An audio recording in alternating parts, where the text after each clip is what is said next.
তোমরা এমন বন্ধু বানাইও না যে বন্ধু তোমারে একবারও আল্লাহর কথা বলে না। বিকাল ৩টা বাজে আড্ডা দিতে শুরু করলা একসাথের বন্ধুরা, রাতের 11টা পর্যন্ত ৮ ঘন্টায় ওই তোমারে আসর মাগরিব এশা ৩ ওয়াক্ত নামাজের সময় চলে গেল, একটা বার তোমারে সে নামাজের কথা বললো না। তোমার সাথে একটা ছেলে কারো মুখে একটাবার আল্লাহর নাম বের হলো না। আল্লাহর কসম, এরা বন্ধু না, এরা সরাসরি শয়তান। শয়তান শয়তান, এগুলা এটা বন্ধু না, এটা শয়তান, ইবলিস। তুমি ইবলিস চিনো না? এই যে তোমার লগে আছে যে হইতে ইবলিস, ওইতে ইবলিস। তুমি শয়তান দেখছো না? এইতে শয়তান।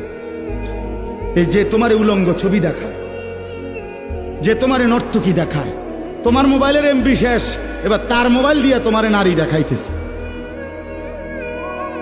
হ্যাঁ, নারীর সন্ধান, মদের সন্ধান, জুয়ার সন্ধান, অসভ্যতার সন্ধান যে বলে দেয়, ওই বন্ধু না, ওই শয়তান।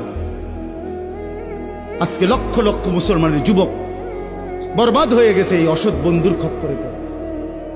সমবয়সী বন্ধু, এই দুষ্ট, এই শয়তান ভালো ঘরের ছেলে মেয়েটাকে নষ্ট করে দিয়েছে।